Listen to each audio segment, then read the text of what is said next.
Good morning प्यारे बच्चों, क्या हाल चाल। आशा करता हूँ आप लोग बहुत अच्छे होंगे। तो मेरे प्यारे बच्चों, आज का जो हमारा क्वेश्चन है कुछ इस प्रकार है कि भूचुंबकीय तत्व किसे कहते हैं तथा ये कितने प्रकार के होते हैं, समझाइए।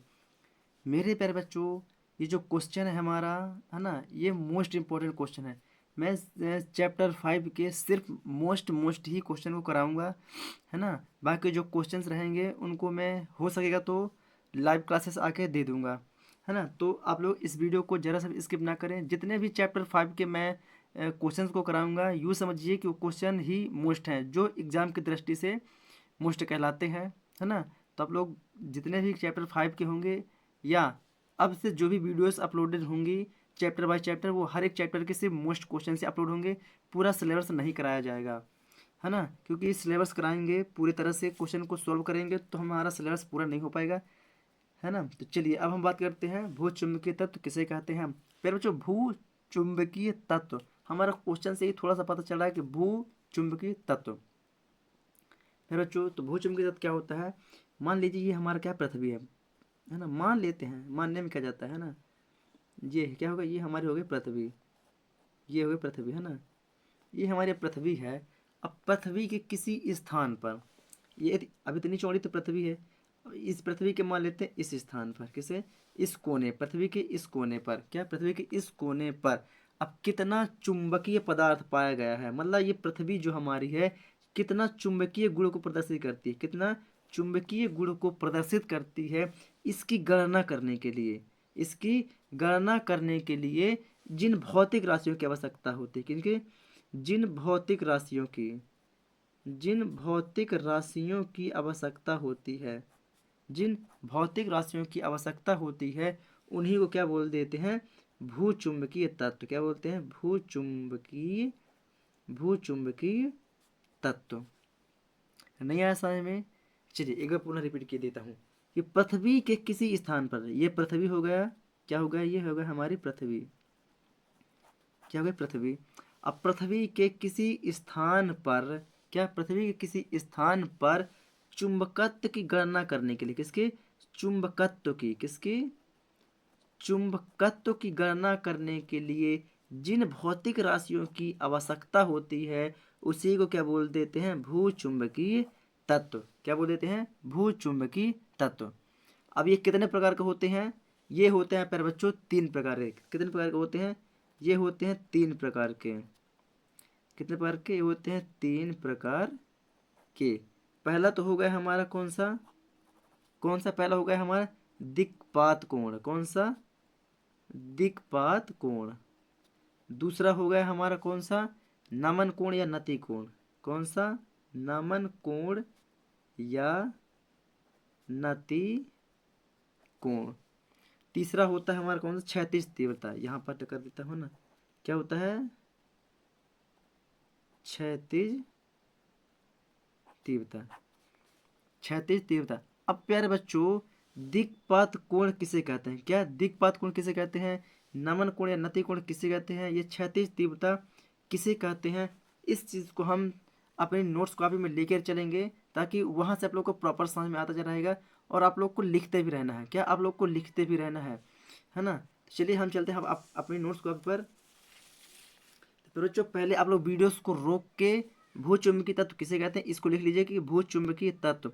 तो पृथ्वी के किसी स्थान पर चुंबकत्व की गणना करने के लिए जिन भौतिक राशियों की आवश्यकता होती है उन्हें भूचुंबकीय तत्व कहते हैं, जो तीन प्रकार के होते हैं। पहला दिक्पात कोण, दूसरा नमन कोण या नति कोण, तीसरा होता है क्षैतिज तीव्रता।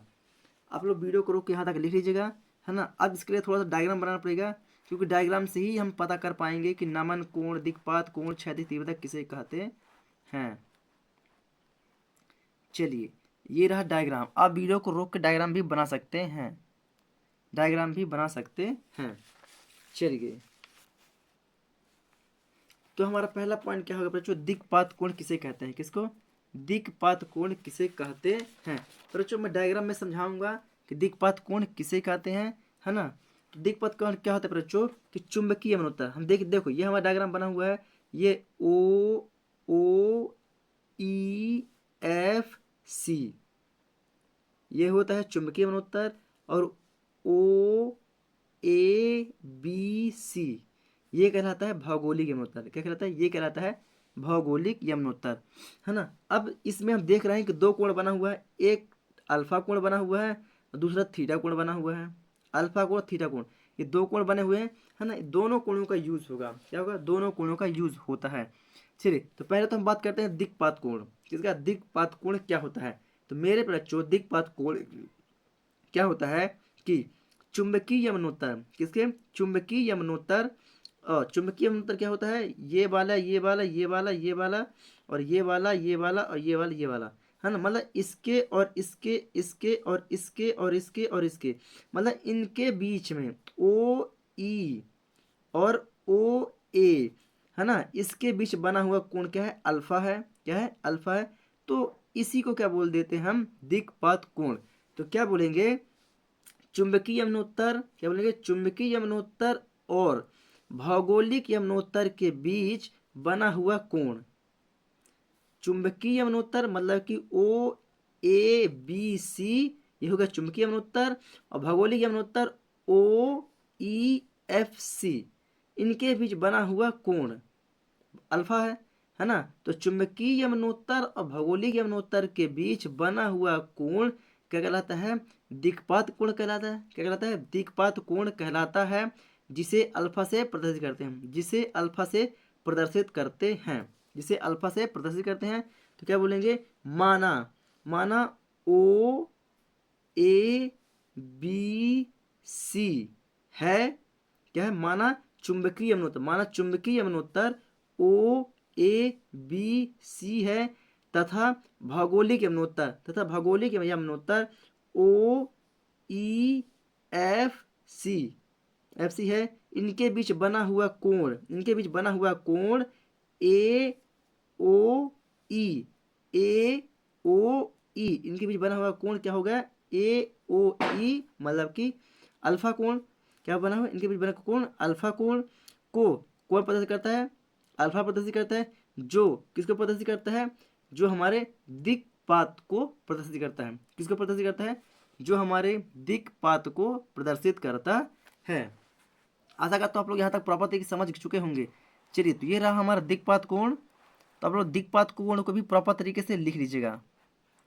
चलिए, ये रहा हमारा दिक्पात कोण, है ना। दिक्पात को मैंने समझा दिया है। दूसरा पॉइंट में चलेंगे। चलिए, आप वीडियो को रोक के लिख लीजिएगा। अब चलते हैं दूसरे पॉइंट पर। किसके? दूसरे पॉइंट पर। चलिए बच्चों, अब बात करते हैं दूसरा पॉइंट। क्या है दूसरा पॉइंट? नंबर क्या है? नमन कोण या नति कोण। क्या? नमन कोण या नति कोण, ये दूसरा पॉइंट है। फिर बच्चों, मैंने आप लोगों को बहुत ही प्रॉपर तरीके से चुंबकीय यमुनोत्तर और भौगोलिक यमुनोत्तर को समझा दिया है ना, कि चुंबकीय यमुनोत्तर क्या होता है, भौगोलिक यमुनोत्तर क्या होता है ना। डायग्राम आप लोग बना लिए हैं, है ना। अगर आप लोग डायग्राम बना लिए तो उस डायग्राम में देखते चलिएगा, है ना। उस डायग्राम में देखते चलिएगा, क्या मैंने यही चीज़ उसमें लिखा हुआ है? यस। अगर आप लोगों ने डायग्राम को बना लिया है तो चलिए देखते हैं। तो नमन कोण नति कोण क्या होता है कि चुंबकीय यमुनोत्तर के परिणामी चुंबकीय क्षेत्र की तीव्रता और क्षैतिज क्षैतिज तीव्रता के बीच बना हुआ कोण नमन कोण या नति कोण कहलाता है। इसे किसे प्रदर्शित करते हैं? इसे थीटा से प्रदर्शित करते हैं। इसे थीटा से प्रदर्शित करते हैं, जो घटता और बढ़ता रहता है, जो घटता और बढ़ता रहता है। मेरे बच्चों, चुंबकीय यमुनोत्तर नीचे होगा, है ना। तो उसके परिणामी चुंबकीय क्षेत्र की तीव्रता और क्षैतिज तीव्रता जो ऊपर है, क्षैतिज तीव्रता जो ऊपर है ना। जहां पर एच लिखा होगा डायग्राम में, आप देखिए एच लिखा होगा, यस, वो कहलाता है कौन सा? क्षैतिज तीव्रता, है ना। क्षैतिज तीव्रता के बीच बना हुआ कोण नमन कोण या नति कोण कहलाता है। इसे थीटा से प्रदर्शित करते हैं, जो घटता बढ़ता रहता है ना। माना कि चुंबकीय यमुनोत्तर क्या है? माना कि चुंबकीय यमुनोत्तर, आप डायग्राम में देखिए ओ ए बी सी है, जिसकी परिणामी चुंबकीय क्षेत्र की तीव्रता क्या है? आई है। जो बीच में एक लाइन गई होगी, आप लोगों को देखा होगा, ऐसे करके लाइन गई है ना। वो लाइन क्या है? आई है। तो किसी चुंबकीय क्षेत्र की तीव्रता क्या है? आई है। तथा क्षैतिज तीव्रता क्या है? एच है। आप यहाँ पर देखे होंगे ऐसे करके, यहाँ एच लिखा हुआ है, जैसे हमने डायग्राम बनाया था, ऐसे ऐसे करके कुछ लाइन आई हुई, उसके नीचे एच क्षैतिज तीव्रता है, एच है, जिसके बीच एक कोण कौन सा बनता है? कोण ए ओ बी, कोण ए ओ बी, जो थीटा कोण को बनाता है, या जो थीटा कोण, जहां पर थीटा कोण बनता है, जो नमन कोण या नति कोण को प्रदर्शित करता है। आप लोग इसको भी प्रॉपर तरीके से लिख लीजिएगा, है ना। डायग्राम को मैंने समझा दिया अच्छी तरह से। अगर आप लोग डायग्राम को समझ गए हैं तो इसको भी बहुत प्रॉपर तरीके से समझ जाएंगे। चलिए अब तीसरा पॉइंट चलते हैं। तो हमारा तीसरा पॉइंट क्या कहता है, क्षैतिज तीव्रता। क्या, क्षैतिज तीव्रता। जहां पर एच लिखा हुआ डायग्राम में वह कहलाता क्या, क्षैतिज तीव्रता। तो क्या बोलेंगे, चुंबकीय यमनोत्तर के क्षैतिज दिशा में उत्पन्न चुंबकीय क्षेत्र की तीव्रता क्षैतिज तीव्रता कहलाती है। इसे एच से प्रदर्शित करते हैं। क्षैतिज तीव्रता किसे प्रदर्शित करते हैं, एच से प्रदर्शित करते हैं। तो क्या बोलेंगे, चुंबकीय यमुनोत्तर नीचे रहा होगा, है ना। क्या, चुंबकीय यमुनोत्तर नीचे रहा होगा, तो चुंबकीय यमुनोत्तर के क्षैतिज तीव्रता या क्षैतिज दिशा में उत्पन्न चुंबकीय क्षेत्र की तीव्रता क्षैतिज तीव्रता कहलाती है। इसे एच से प्रदर्शित करते हैं।